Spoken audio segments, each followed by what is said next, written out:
नमस्कार, मैं जूली तिवारी हर समय आपके साथ न्यूज चैनल में आपका स्वागत है। तो चलिए नजर डालते हैं आज के कुछ मुख्य समाचारों पर। मुहर्रम जुलूस में संदिग्ध गोलियां बांटने का मामला, मुंबई पुलिस की सतर्कता से टला बड़ा हादसा। मुंबई के भायखला इलाके में मुहर्रम के जुलूस के दौरान एक संदिग्ध व्यक्ति द्वारा लोगों को गोलियां बांटने की घटना से हड़कंप मच गया। पुलिस की त्वरित कार्रवाई और सतर्कता के चलते एक संभावित बड़ा हादसा टल गया। मिली जानकारी के अनुसार जुलूस के बीच एक व्यक्ति लोगों में कथित तौर पर गोलियां वितरित कर रहा था। पुलिस ने मौके पर पहुंचकर उसे तुरंत हिरासत में ले लिया। प्रारंभिक पूछताछ में आरोपी ने दावा किया कि वह दर्द निवारक पेन किलर गोलियां बांट रहा था, लेकिन इसी दौरान एक व्यक्ति ने उन गोलियों का सेवन किया, जिसके बाद उसकी तबीयत बिगड़ गई और उसे उल्टी व बेचैनी की शिकायत होने लगी। घटना की सूचना मिलते ही भायखला पुलिस ने तत्काल कार्रवाई करते हुए पूरे वितरण को रोक दिया और आरोपी को हिरासत में ले लिया। प्रभावित व्यक्ति को तुरंत नजदीकी अस्पताल में भर्ती कराया गया, जहां उसकी हालत अब खतरे से बाहर बताई जा रही है। पीड़ित की शिकायत के आधार पर भायखला पुलिस स्टेशन में भारतीय न्याय संहिता BNS 2023 की संबंधित धाराओं के तहत मामला दर्ज किया गया है। पुलिस ने मौके से बरामद गोलियों को जांच के लिए फॉरेंसिक लैब भेज दिया है, ताकि उनके वास्तविक स्वरूप और सामग्री की पुष्टि की जा सके। मुंबई पुलिस आयुक्त देवेंद्र भारती और संयुक्त पुलिस आयुक्त कानून एवं व्यवस्था मनोज कुमार शर्मा के मार्गदर्शन में पूरे मामले की गहन जांच की जा रही है। पुलिस ने यह भी पता लगाने में जुटी है कि आरोपी का वास्तविक उद्देश्य क्या था और क्या इसके पीछे कोई बड़ी साजिश थी। कल रात को भायखला पुलिस स्टेशन की हद में मुहर्रम का प्रोसेशन चल रहा था। उस दरमियान पुलिस के पथक को, मुंबई पुलिस के पथक को एक संशयित व्यक्ति दिखा, जो कि कैप्सूल बेच रहा था। संशय आने पर मुंबई पुलिस के पथक ने उससे पूछताछ करी और उसके पास से कैप्सूल्स का जो साठा था उसको जब्त किया और साथ ही में विदाउट परमिशन वो ये बेच रहा था। इसके लिए उसकी पर्सनल डिटेल्स जैसे कि आधार कार्ड, पासपोर्ट, मोबाइल नंबर इत्यादि ये भी मुंबई पुलिस ने उससे प्राप्त करी।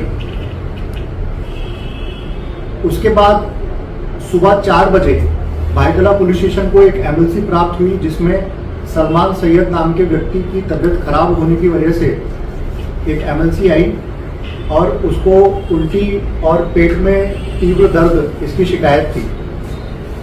संशय तुरंत जो रात में व्यक्ति ध्यान में आया था उस पर गया और इमीडिएटली पुलिस की टीम ने उसके मोबाइल नंबर और बाकी सब डिटेल्स के तहत पे तांत्रिक जांच करके उसे उसके रहने के ठिकान से उठाया।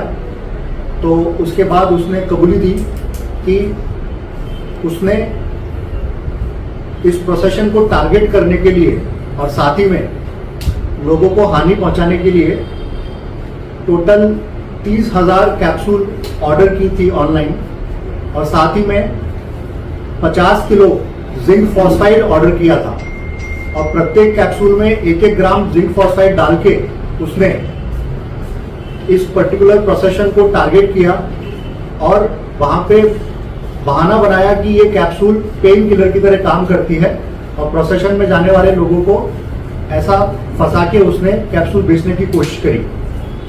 परंतु मुंबई पुलिस की सतर्कता और होशियारी और मेहनत की वजह से ये बड़ा हादसा टला है और एक बहुत बड़े पैमाने पर लोगों को हानि हो सकती थी, एक मुख्य त्रासदी हो सकती थी। ये त्रासदी को टाला गया है। Thank you.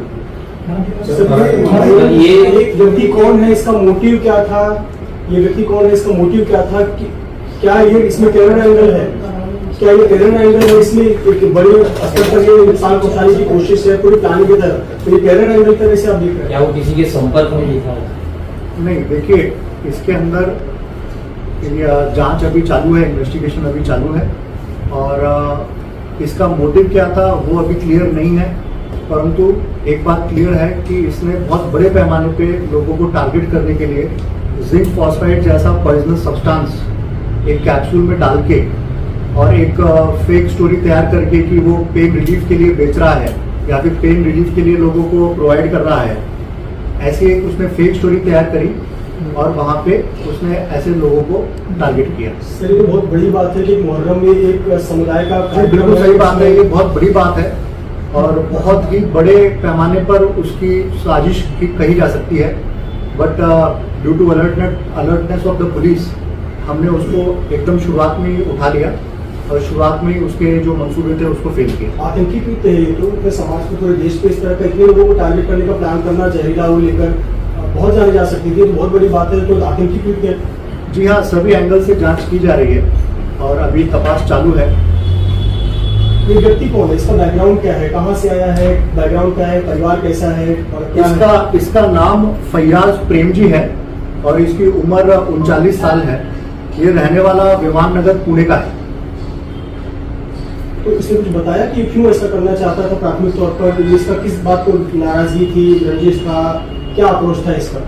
जी, उसका मोटिव जो है वो अभी तपास में पता चलेगा, बट ये बात क्लियर है कि उसका जो अल्टीमेट मोटिव था वो लोगों को नुकसान पहुंचाने का था और बहुत सारे लोगों को हानि पहुंचाने का था। क्या ये उन लोगों में भी शामिल है? जैसे पिछले दिनों शहजाद भट्टी के संपर्क में कुछ लोग थे, उनसे भी उनको पकड़ा गया था, तो क्या है उन लोगों में ये भी शामिल था? ऐसी कुछ जानकारी जो बता गई? जी, अभी तक ऐसा कुछ निकल के नहीं आया है, बट इन्वेस्टिगेशन अभी चालू है। भैया सर ये दो समुदायों में भी, इस्लाम में भी दो समुदायों में भी आपसी द्वेष है, तो क्या एक समुदाय का दूसरे से नाराजगी, ये नाराजगी की ऐसा कुछ भी अभी एंगल निकल के नहीं आया है और इसके बारे में कोई भी कमेंट नहीं किया जा सकता।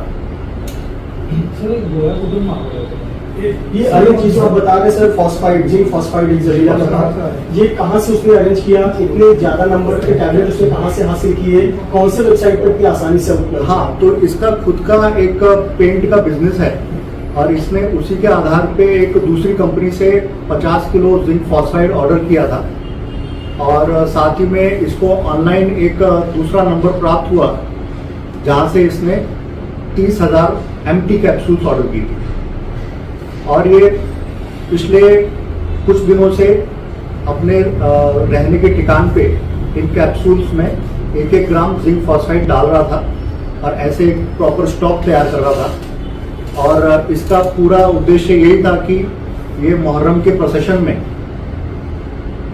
वो एक बड़े पैमाने पे लोगों को नुकसान पहुंचा सके। कितने दिनों से ये प्लानिंग चल रही थी सर? अभी तो कुछ तकरीबन 15 दिन। सर चूंकि आपने जैसा कहा कि शुरुआत में उसके कुछ डॉक्यूमेंट आप लोगों ने सीज कर लिए, जब्त कर लिए, उसके इन्वेस्टिगेशन में पता चला कि कहीं दूसरे लोग से संपर्क में था, ये हमारे ही देश का है या कोई बाहरी लोग से संपर्क में था या अकेला ही इसका मोटिव था या इसके पहले और भी लोग इसके पीछे शामिल हैं? अभी तक ये पता चला है कि ये 2025 में ईरान और इराक ये दोनों देशों में जाके ट्रैवल कर चुका है और ये जो बाकी के एंगल्स हैं इसके बारे में अभी जांच चालू है। सर चूंकि ये बहुत ही मुंबई पुलिस के हाल फिलहाल के इतिहास में बहुत बड़ी ऐसी घटना है, ऐसा चर्चाओं ने सिर्फ सुना था कि कोई दवा लेकर कोई निशाना बनाना चाहता है, आप लोगों ने रंगे हाथ उस व्यक्ति को पकड़ा, किस तरीके से सजगता, जो कल मुहर्रम का कार्यक्रम बड़े पीसफुल लॉ एंड ऑर्डर तरीके से हुआ, सजगता किस प्रकार से कहेंगे कि जो आप लोगों ने एक्शन लिया उससे रात भर आप लोगों ने पकड़ा, पूछताछ की थी या फिर व्यक्ति की तबीयत खराब हुई तब आप लोगों ने कहा? जी, ऑन द स्पॉट जब मुंबई पुलिस को एक संशयित व्यक्ति दिखा और विदाउट परमिशन ऐसी कैप्सूल जैसी चीज वो वहाँ पे बांट रहा था तो इमीडिएटली सस्पिशन आया और अलर्टनेस की वजह से इमीडिएटली उसका जो स्टॉक था वो सीज किया गया और उसकी सारी डिटेल तभी के तभी प्राप्त की गई और जब कुछ घंटों बाद एक एमएलसी प्राप्त हुई तो इमीडिएटली इन दोनों चीज़ों को लिंक करते हुए इमीडिएटली डिटेक्शन किया गया और इस आदमी को उठा के प्रॉपरली इंट्रोगेट किया गया और इमीडिएटली ये पूरा का पूरा जो उसकी कॉन्स्पिरेसी है वो अनरिवील हुई है। मीना सर क्या क्या जब्त किया गया है, कितनी मात्रा में कैप्सूल जब्त किए गए हैं, जिंक फॉस्फाइड जो है वो कितना मात्रा में जब्त किया गया है और क्या इसके यहाँ से आपको घर पे भी जांच आपने की होगी, वहां से क्या क्या आप लोगों ने सीज किया?